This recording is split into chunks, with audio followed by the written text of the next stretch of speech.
بالله من الشيطان الرجيم بسم الله الرحمن الرحيم يا أيها الذين آمنوا عليكم أنفسكم لا يضركم من ضل إذا اهتديتم صدق الله العظيم. قابل صدر احترام اس اجلاس کے صدر عالی قدر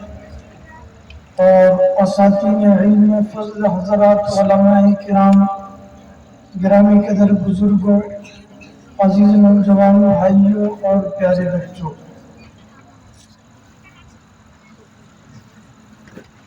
آج کا یہ عظیم الشان اجلاس جس میں ملک کے نامور اور بااثر علماء تشریف رکھتے ہیں، جن کی موجودگی کو ہم بہت ہی مسرت و شادمانی کا ذریعہ اور وسیلہ سمجھ رہے ہیں،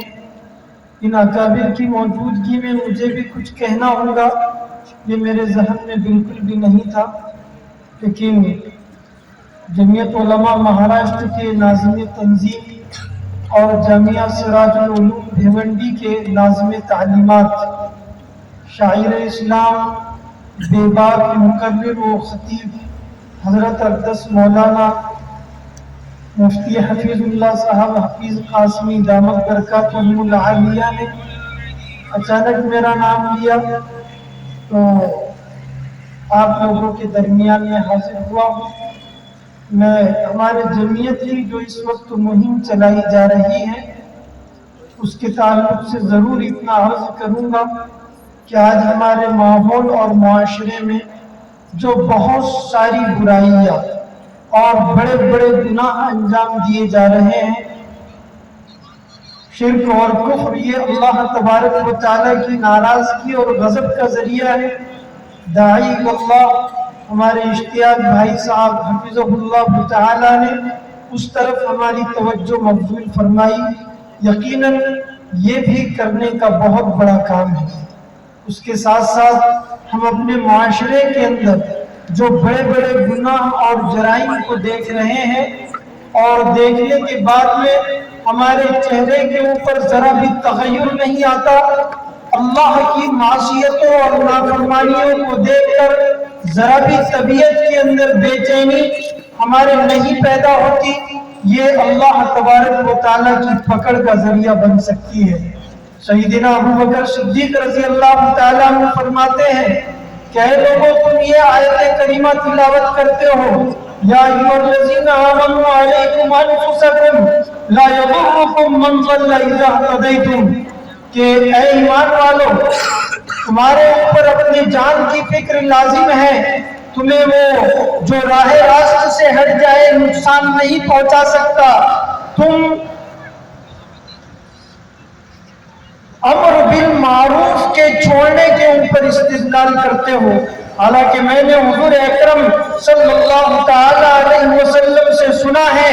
کہ اگر ظالم کو ظلم کرتا ہوا دیکھو تو اسے روکنے کی کوشش کرو، اگر ظالم کو ظلم سے نہیں روکو گے تو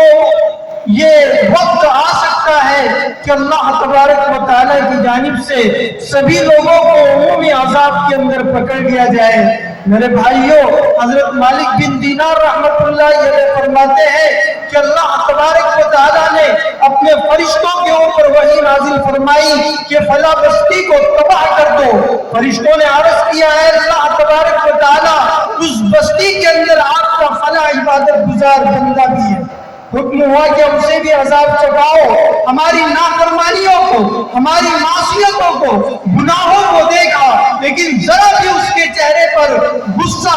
اور ناگواری کا اثر پیدا نہیں ہوا۔ میرے بھائیوں، اتنے سارے جرائم اور گناہ ہیں، نمازوں کے تعلق سے غفلت ہے، سود خواری کا بازار گرم ہو چکا ہے، ہماری مائیں اور بہنیں بچت کا اسکیم کے اندر ملوث ہے، کاروبار اور تجارت کے اندر دھوکہ دہی عام ہوتی جا رہی ہے۔ ایک نوجوان رات بھر موبائل سے چپکا ہوا ہے، ماں بھی جو ہے موبائل کے اندر لگی ہے، بچہ بھی موبائل کے اندر لگا ہوا ہے، شراب خانے آباد ہے، جوئے اور چٹے کی مجلسیں اور محفلیں بہت ہی پرجوش انداز میں ہمارے ماحول اور معاشرے کے اندر سرگرمی کا مظاہرہ کر رہی ہے اور ہم خواب غفلت کے اندر سوئے ہوئے ہیں۔ میرے بھائیوں، ان جرائم کے خلاف ہم اصلاح معاشرہ کے پروگرام کو لے کر آگے بڑھیں گے۔ حضرت مولانا الیاس صاحب رحمۃ اللہ علیہ کا ایک ملفوظ ہے کہ یہ دعوت و تبلیغ کا سلسلہ کیا ہے؟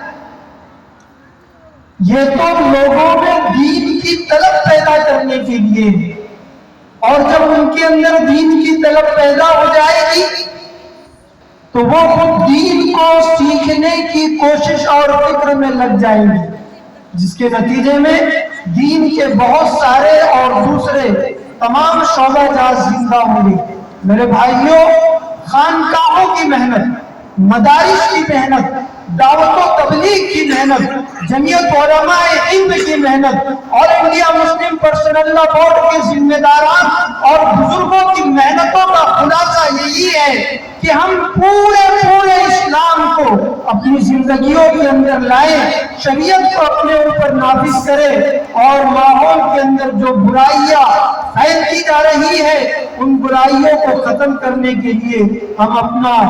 جو ہے وقت، اپنی صلاحیتیں اور اپنے جان و مال کو لگائیں۔ اللہ تبارک و تعالی ہمیں عمل کی توفیق عطا فرمائے۔ رفیق گرامی مفتی